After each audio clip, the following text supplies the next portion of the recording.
میرے والد یہاں یونیورسٹی کے سینڈیکیٹ کے ممبر رہے.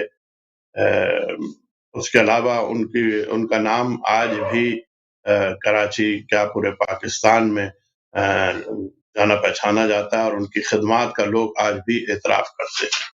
ماشاء اللہ، اللہ رحمت کرے، اللہ مغفرت کرے آپ کے اموات کا اور سب مومنین کے اموات کا اور آپ کے والد گرامی کا. آج شب وفات ہے ام المؤمنین حضرت خدیجۃ الکبریٰ سلام اللہ علیہا کا. دنیا کی سب سلام. سعادتیں آل محمد علیہ الصلاۃ والسلام اور ائمہ اطہار علیہ السلام کے دروازے سے ہے، اور یہ ائمہ طاہرین بے علیہ شک. الصلاۃ والسلام اللہ تعالیٰ نے ان نبی صلی اللہ علیہ وسلم کے دختر کے دامن اطہر سے دنیا کو بھیجا ہے، اور ان کا دختر سیدۃ نساء العالمین جی. سلام اللہ علیہا پیاری بیٹی ہیں حضرت خدیجۃ الکبریٰ سلام اللہ علیہا کا. آج کی رات ان کی وفات کی رات ہے، ان کے متعلق کچھ ذکر ہو جائے. قبلہ صاحب حکم کریں، کچھ ارشاد فرمائیں. اس میں 3 باتیں چھوٹی چھوٹی سی میں عرض کروں گا. جی پہلی بات تو یہ کہ آج عالم اسلام میں جو کچھ ہے، جی جتنا کچھ اس عالم اسلام میں مال و دولت ہے، وہ خدیجہ کا دیا ہوا ہے، خدیجہ کا عطا کیا ہوا ہے. ماشاء اللہ. اس کی مثال ایسی ہے کہ میں اگر آپ کسی آدمی کو ایک کاروبار کراؤں اور وہ اس ایک کاروبار سے 10 کاروبار پھیلا لے، اور ساری دنیا میں یا سارے ملک میں اس کا کاروبار پھیل جائے، تو وہ ایک کاروبار ہی کا مرہون منت ہے، وہ سارا کاروبار، یعنی وہ احسان اس ایک شخص کا ہے جس نے یہ کاروبار کرایا. تو کائنات کی جو یعنی اسلام کی جو پہلی اینٹیں رکھی گئی ہیں مالی طور پر، وہ خدیجہ ہی کا مال تھا. اور عالم اسلام سارے اہل بیت تو چھوڑ دیں، رسول اللہ تو چھوڑ دیں، خدیجہ کے اس احسان کا بدلہ پوری قیامت تک نہیں اتار سکتا پورا عالم اسلام نہیں اتار سکتا. ماشاء اللہ، ایک ماشاء بات اللہ، تو صحیح یہ. فرمایا. دوسری بات یہ کہ چونکہ آپ کو پتا ہے کہ تاریخ نے اہل بیت کے ساتھ بڑا ظلم کیا ہے ہمیشہ، کیونکہ بنو امیہ جی اور بنو عباس کے ہاتھ میں رہی ہے، اور انہوں نے بڑے مظالم کیے ہیں. اور ان مظالم میں یہ ہے کہ احادیث کا رد و بدل، تاریخوں کا رد و بدل، ناموں کا رد و بدل، واقعات کا رد و بدل، یہ بہت کچھ ہے. جناب خدیجہ کے بارے میں یہ کہا جاتا ہے کہ جی وہ 40 سال کی تھیں، اور ان کی 4 بیٹیاں تھیں، اور 3 بیٹیاں تھیں، اور 3 شادیاں پہلے ہو چکی تھیں. حالانکہ طبقات ابن سعد کے حوالے سے میں عرض کروں گا کہ جناب خدیجہ کی عمر کل، اور وہ باکرہ ہیں. اچھا، ماشاء اللہ. بات عقل میں یوں بھی آتی ہے کہ جہاں ایک طرف یہ لکھتے ہیں کہ 3 شادیاں تھیں، وہیں دوسری طرف لکھتے ہیں کہ بڑے بڑے مکے کے سرداروں کے رشتے آئے اور خدیجہ نے ٹھکرا دیے. تو جس عورت کے 3 شادیاں ہو چکی ہوں، 3 طلاقیں ہوں، یا فور شوت ہو چکے ہوں، اور 3 بیٹیاں ہوں، اس کے بعد عذر نہیں بنتا بڑے بڑے سرداروں کے رشتے ٹھکرانے کا. صحیح، بالکل تو بالکل. یہ ایک الزام، ایک بہتان سیدہ خدیجہ الکبریٰ کے اوپر ہے.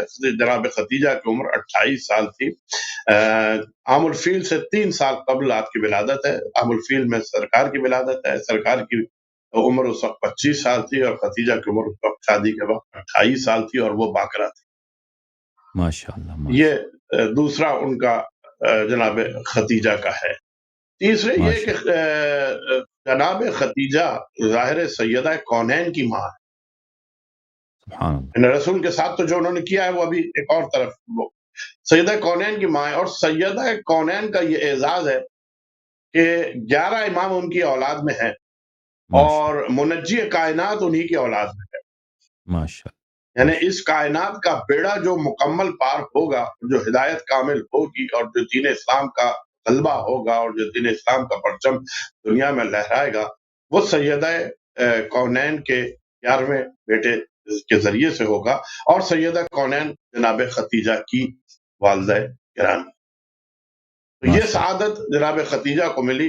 یہ واحد وہ خاتون ہیں جن کے سے رسول خدا صلی اللہ علیہ وآلہ وسلم کو اولاد، وہ بیٹی ہوئی جناب سیدہ کی شکل میں.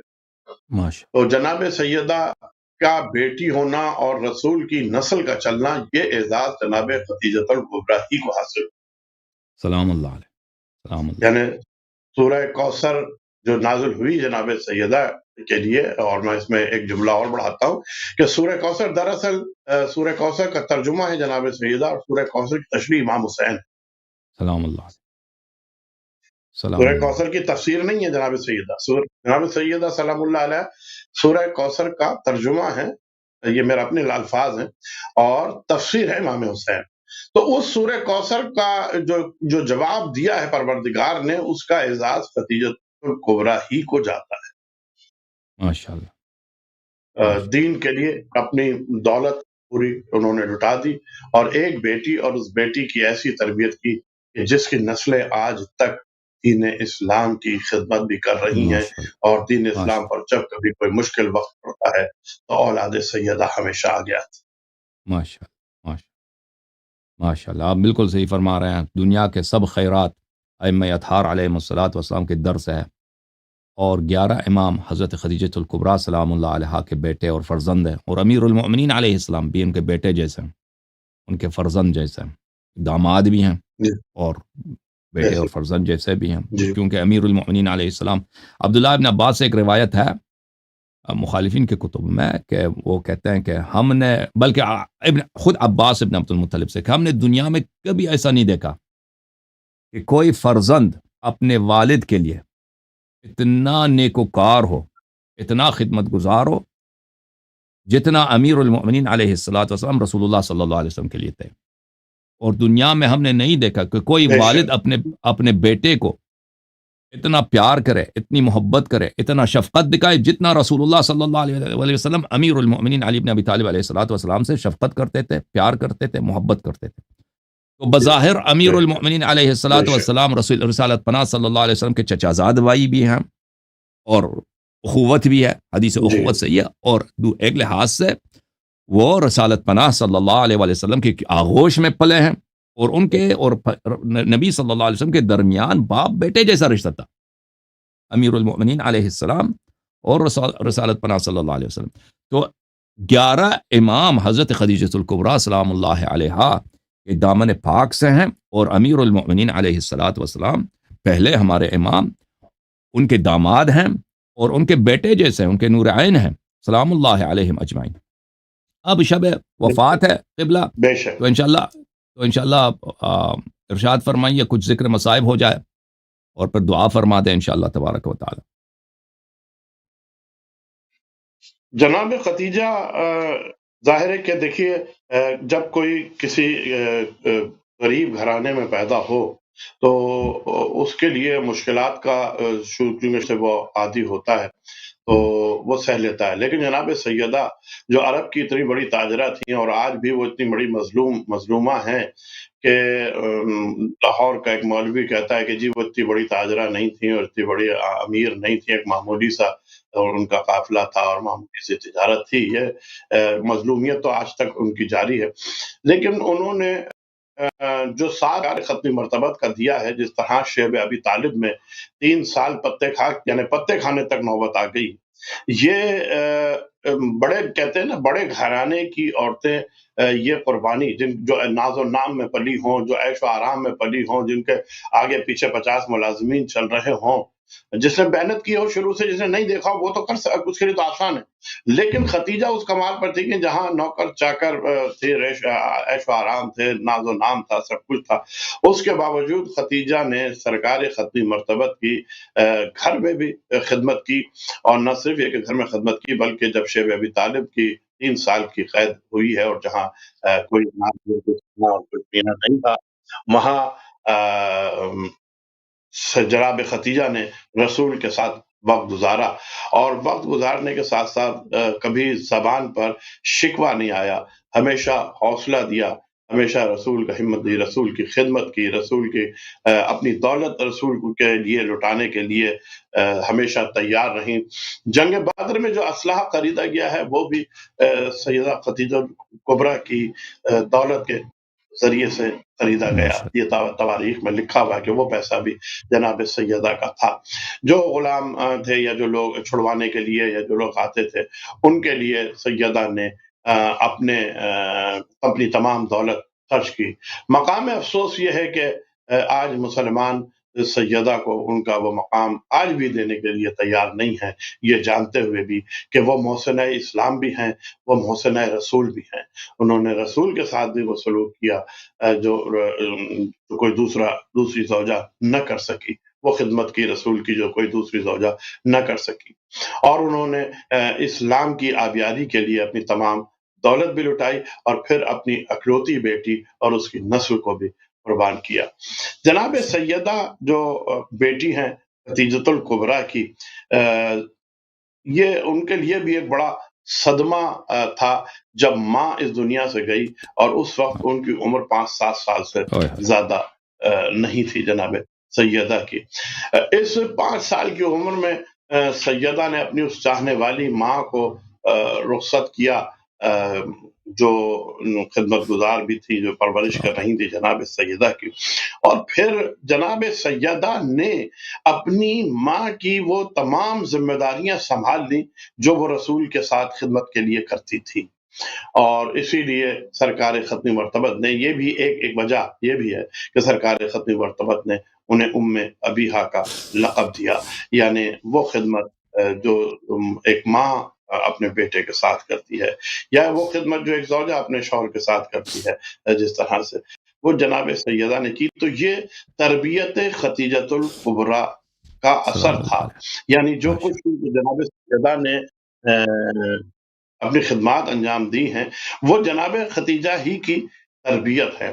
تو خدیجہ کی خدمات کا تذکرہ بہت زیادہ ہونا چاہیے، اور بہت زیادہ ان کے احسان کو ماننا چاہیے، اور مسلمانوں کو چاہیے کہ ان کا ذکر کریں، اور ان کی ان تکلیفوں کو بھی یاد کریں جو انہوں نے، خاص طور سے جو انہوں نے شیب ابی طالب میں گزاری۔ ویسے تو بعد میں بھی اس کے تکلیف میں رہی اور اپنی دولت لٹاتی رہی، لیکن جو خاص طور پہ شیب ابی طالب میں 3 سال جناب خدیجہ نے گزارے ہیں، وہ تکلیف کسی اور زوجہ نے نہیں اٹھائی۔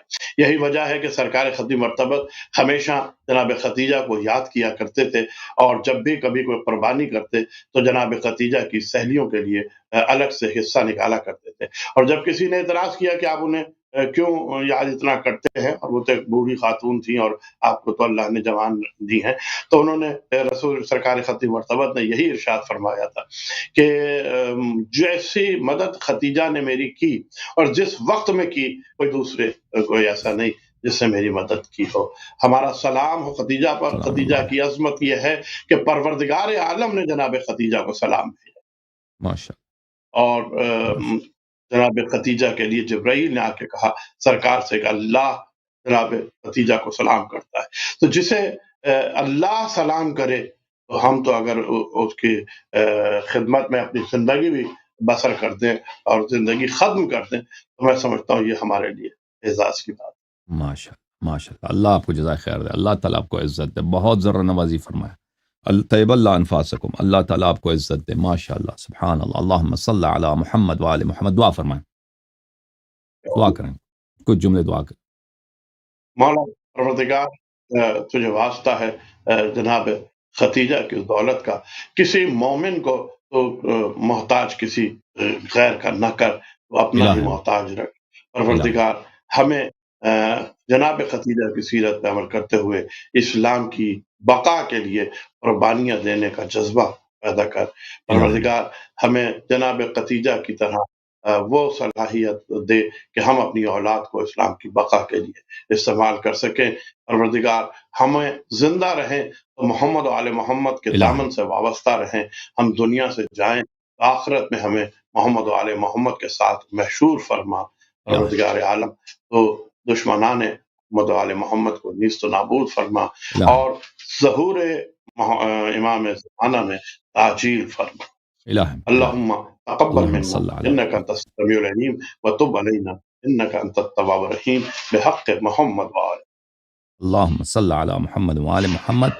بہت شکریہ ادا کرتے ہیں عالم گرامی خطیب اہل بیت علیہم السلام علامہ ظہیر عابدی صاحب کا، اللہ تعالیٰ آپ کو جزائے خیر دے قبلہ۔ بہت ہی آپ نے یہاں پہ برکت لایا، رونق لایا، آپ کو اللہ تعالیٰ جزائے خیر دے۔ تھینک یو سر، السلام ہو آپ کو۔